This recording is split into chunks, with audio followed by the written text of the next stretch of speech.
Tonight, I had a tough choice to make, Donkey or Salaar. You know what video you clicked on, so you know which movie I picked. So let's talk about it.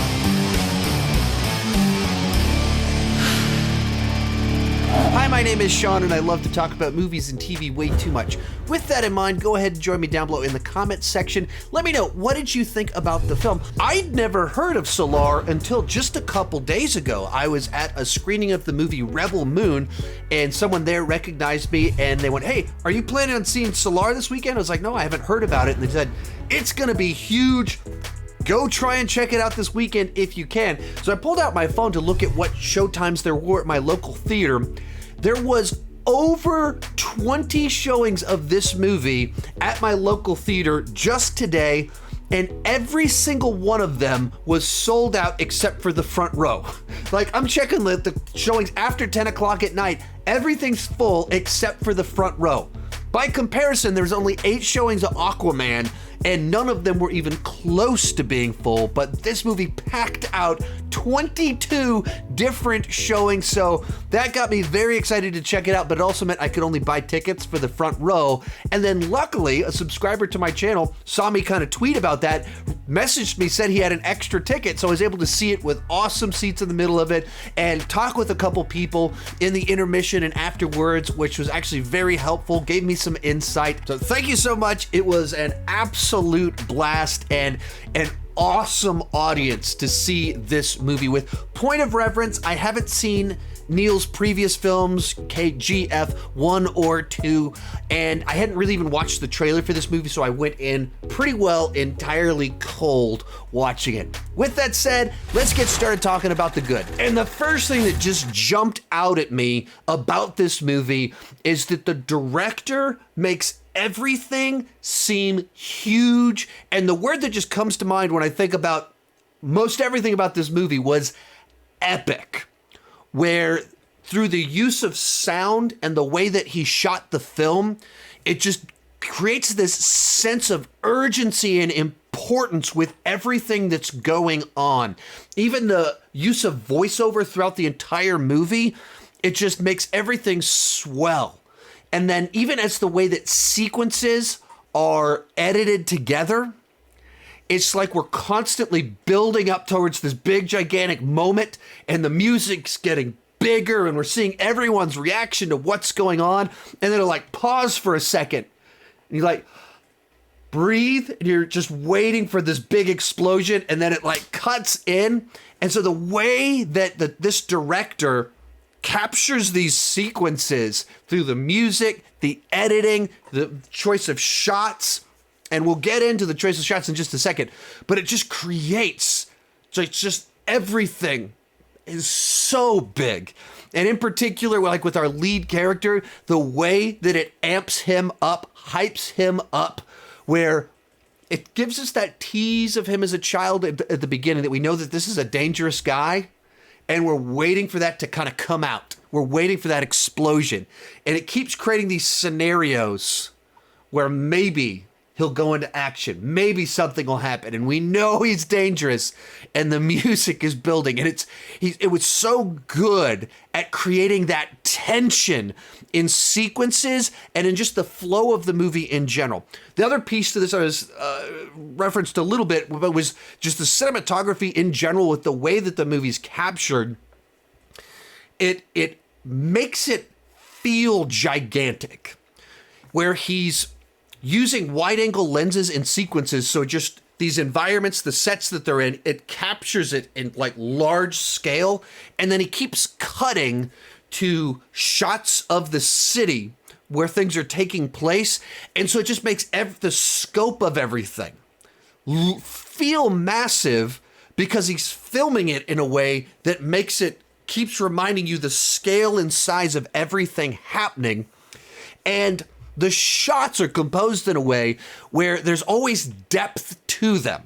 Like in the action sequences, there's always like smoke in the background and stuff happening that just creates this depth to everything that you're seeing. And even the use of colors, there's a lot of sequences that'll have very sharp contrast between a blue and an orange. And when you have like these haze and fog effects with those lights coming in, it just has like a very cool look to it. And when you're doing these wide shots, aerial shots, citywide shots, and everything looks gorgeous, high contrast color palette, or just even in sequences where there's silhouette because the light's behind them, it just makes everything look so cool, makes everything feel big, important, epic. And with the editing and the music doing all of this at the same time, it creates a very distinct experience. And with film, that's what you're trying to do. You have access to images, sound, and motion. And that's what this director does really well, is combining all of those to have this urgent sense of building towards something huge. And he's using all the skill sets to kind of make that happen. Other one to kind of talk in here, our lead actor, I'm fairly new to Indian cinema, so I don't believe I've seen him in anything before, and I'm very sorry if I mispronounce his name, but Prabhas as our lead guy in it. One of the things that's interesting about the way the performance is the character is written to be very stoic, very reserved. And so he's not given like the big flamboyant moments to have big emotion. He's very steady and intense as you're waiting for something to happen. And what he does well is, without needing to make big facial expressions, without waving his arms around like I do, without having to say much, just is able to like command the screen, and you feel how dangerous this guy is. You know what this guy wants to do. You know what this guy's about to do. And you have these sequences where it's building the tension and someone gets messed with. And there's a warning. Don't do that. Don't do that. And with all the envelopment and ingredients and just showing the reactions to people that know how dangerous he is, music swells, and then he just makes these looks. Not a lot of tools at his disposal because it's a very subtle type of character, but an intense character. And he's able to like have that gravitas to what he's doing. And of course, this is an action movie, so you got to talk about the action in here. And I just love just how violent it gets. And as the movie goes on, it gets more and more violent. So our first action sequence, when it happens, it's like person gets kicked and it's visceral because it's like flies backwards into a pole, and you kind of like feel the body like rippling behind it, and then a guy's kicked into a tire, and you like feel the damage done by this guy. And then you move into the next ones, and all of a sudden now he's got a weapon in his hand, and he's throwing an axe at a guy, and it bounces like back, and there's all these cool shots and moments that just get you amped up. And because the movie takes its time to get to the action sequences, before we have the action, we have a lot of that tension building, a lot of swelling music, and then he doesn't go into action. A lot of intense stares, grabbing poles, and then he doesn't go into action. So then when we do finally get to those sequences where he grabs a weapon, punches a guy, kicks a person, and it goes down, it is so satisfying. And the shots are done in a way that it's really intense. And then you get into the back half, and limbs start flying through the air, and you've got people taking on whole gangs of people, and drugged out, freaked out people, and it starts getting bigger and more epic as it goes along. And so I had a lot of fun with that. And just the big thing, as I kind of said at the beginning, that this movie does so well is creating this atmosphere, this feeling that's huge and epic through, like I said, the music, the choice of shots, and then just the reactions that people give to what's going on. And so even as a question, is this vibe, the epicness, is that what KGF is like as well? Is that what those movies are like? Is that more of that? Because I'm very interested to see more movies with this kind of vibe and energy to them, because I thoroughly enjoyed that. I can't think of too many movies that have sustained that feeling as long as this movie is able to sustain it. So thoroughly enjoyed all of that. There were some things that didn't work as well for me, so let's move on to the bad. And there's really two big things that kind of come to mind here, and they kind of go together, and that's that it could be really slow at times, in particular in the first half, and it was also a little bit difficult to follow because it's setting up so much information. So in the first half, we're introducing so many characters, so many organizations, and it just kind of like drops us into the middle of everything. It made more sense when I saw the back half, but during the intermission, that was kind of the conversation I was having with the guys, is I was like, I was kind of confused. I wasn't quite sure what was going on, and I didn't know how much of that was intentionally building intrigue and mysteries, and how much of that was just I missed something or I didn't understand something. And so when the back half started, it was like, oh, okay, now we're answering some of those questions. Now I get it. But it was hard for me to engage with the first half because it was just so much of just introducing things and moving things around without giving me the context yet. So I was a little lost all throughout the first half of the movie. And the structure was very odd. As this is a part one, it has a cliffhanger, but the cliffhanger for part two is actually the intermission break. And then the whole back half is like, let's go backwards.